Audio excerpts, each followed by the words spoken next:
Let's now take you to a story we broke a bit earlier of the Department of International Relations and Cooperation informing the government of the State of Israel of its decision to declare Deputy Ambassador Ariel Seidman of the Israeli Embassy in South Africa as persona non grata. I actually want to read from the statement that we received a bit earlier on, indicating that they're actually giving Mr. Seidman 72 hours to vacate South Africa. I believe our reporter Khayelihle Khumalo is ready for us, standing by in Pretoria with DIRCO spokesperson Crispin Piri, just to unpack a bit more what exactly all of this means. Good afternoon, Khayelihle. Most certainly a pleasure talking to you yet again. It has been the biggest story since the past hour, and just the statement not really sharing a lot of information around the series of violations that we now want to hear of. So it's over to you with Crispin Piri. Well, certainly, Mfundo, we'll continue with our rolling coverage. So where we're coming to live from now is just outside the Department of International Relations and Cooperation, a very key department for South Africa in terms of its foreign policy. But joining us now is a ministerial spokesperson here with us, Mr. Crispin Piri. But a very, very unprecedented step that South Africa has taken, declaring Mr. Seidmand, of course, the charge d'affaires of Israel here in South Africa, as persona non grata. Let's look at some of the primary factors, Mr. Piri, that's led to this quite a very extraordinary step. Yeah, we have been noting for some time that the Israeli embassy, particularly on social media, has embarked on what we can definitely classify as highly undiplomatic conduct. We've seen very disparaging remarks directed at our president, and we've raised these concerns with the Israeli embassy previously, and we had hoped that this conduct would end and we would see some change in behavior and maybe an adherence to the diplomatic protocols. We've also seen recently senior officials from Israel visiting South Africa without the Israeli embassy informing South Africa, DIRCO in particular, as it's required to do in terms of the diplomatic protocol. So cumulatively, all of these things have come to where we are now, and we think that the best way forward is to have someone who will respect our diplomatic protocols and norms, and also respect that we're a sovereign country and we should be treated as such.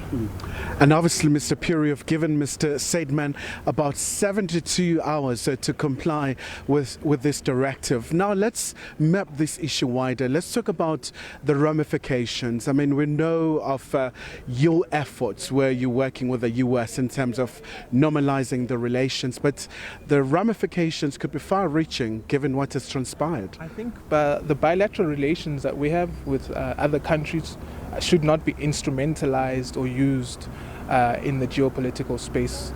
But for the actions of the Israeli embassy, we wouldn't have been in this situation. So I think anyone who wants to impute a geopolitical lens does so a little bit opportunistically. The context here is entirely on how the Israeli embassy has conducted itself, and but for their actions, we would not have acted in the manner that we would have acted. But also, we've seen other countries where they feel that the conduct of an ambassador is unbecoming. They've exercised their right in terms of Article 9 of the Vienna Convention. So I think we should also expect South Africa to have that right to do so, where it finds the conduct of an embassy official or an ambassador undesirable. Article 9 of the Vienna Convention is there precisely for this purpose. And obviously, just Mr. Piri, once again, we know that you went to the World Court where you wanted Israel to be held accountable. At some point, we did see the memorial. Maybe just the way forward in terms of now the next steps in this regard, especially given the fact that as much as you do have the ceasefire in Gaza, but you still do have the sporadic attacks, the killings that still continue. We are concerned by the growing number of people being killed in the Gaza Strip in spite of there being a ceasefire, and the number is increasing very steadily. We're also seeing deep violations in the West Bank, wanton violations of human rights in the West Bank, wanton killing of people there, taking away their cattle, taking away their land, openly so, and it remains a deep concern to us. The ICJ case that we have filed before the International Court of Justice is still proceeding, and as we've said, our memorial is forensically detailed with evidence of what is, without doubt, a genocide taking place in Gaza, that took place in Gaza. We do believe that our case is strong, And we await Israel's response. The court had granted Israel an extension to, I think, respond by the end of this month, if I'm not mistaken. So we look forward to seeing Israel's response.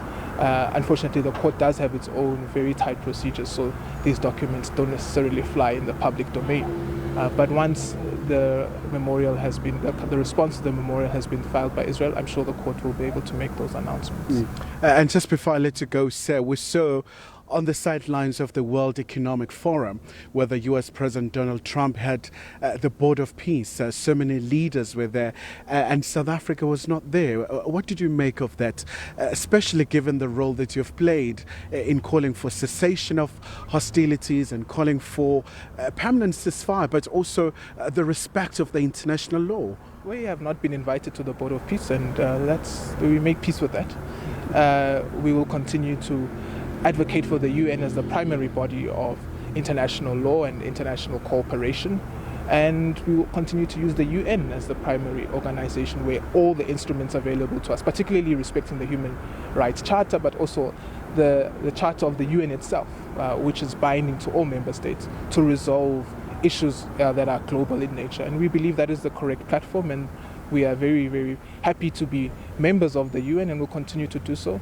The ministers also, as we speak, engaged in processes of African Union. So the African Union also remains a primary organ where the South African government views it as a multilateral platform where we can resolve issues on the African continent as well. So we believe that multilateralism is still strong, and we've seen a number of countries applying themselves to this Board of Peace initiative, which in and of itself speaks for itself. And a very final question, sir. Just in terms of now the bilateral relations between South Africa and Israel, especially given the fact that you do have the Jewish community here, others, the affinity with Israel, but obviously others totally opposed to some of the events that we have seen in the Middle East. Well, what does that leave the relations between South Africa and Israel? Some are calling for a total cut-off of the relations, but we know that Parliament had that motion or that resolution that was adopted. But what does it leave the bilateral relations? I would really urge you to decouple the Jewish identity and the state of Israel. The actions that South Africa take are not directed to Jewish people, they are directed to the state of Israel.